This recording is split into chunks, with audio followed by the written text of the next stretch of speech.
My name is James. I am 23 years old. I live in Hull. Here is my journey to voting.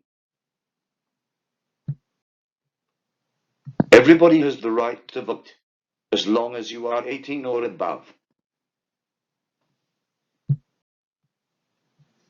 My mum thought I should go in person and vote myself. Just because I have a learning disability, it was not going to stop me voting. For me, voting is not straightforward. I need reasonable adjustments. This means I need a bit of extra help to vote. We Googled a search on voting with disabilities. We found a voting passport from Dimensions. This has a sheet that tells you your rights. It also tells the people at the polling station, the place you go to vote, about your legal right to vote. Or the political parties write a thing called a manifesto. This is a document that tells you why you should vote for them and what they will do for the country. Most political parties write easy-read versions of their manifestos. I find this format very helpful. It breaks it down, making it easier to understand why I should vote for them and what it means to me in my life if they win.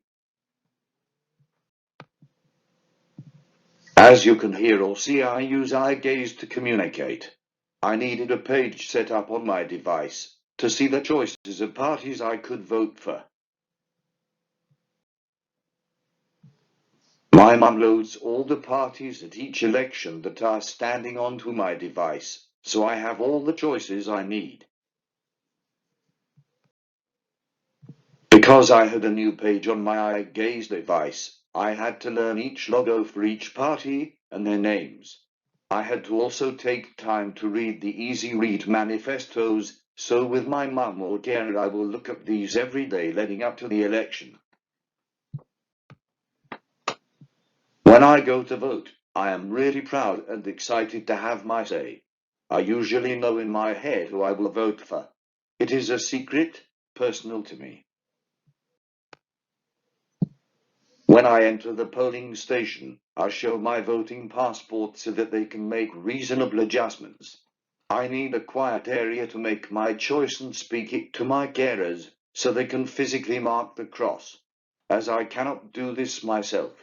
Unfortunately, the disabled toilet has been offered as a place of privacy. Not nice. We go at quota times now and go over to an empty doctor's waiting room to do my choice.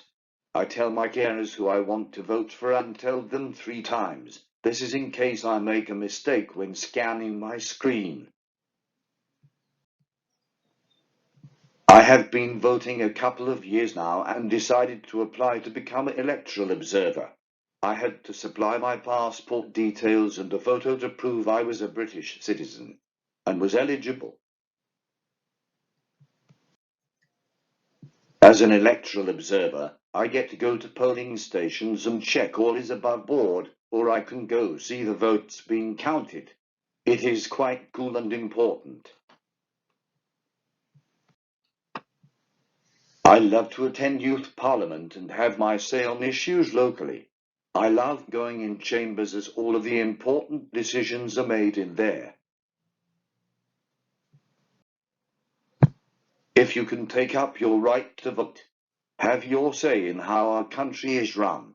If you don't know how, ask for help. I am sure all of you could vote, maybe with reasonable adjustments like me. Thank you for taking the time to listen to me. Thank you to my mum and carers for working with me to make this presentation.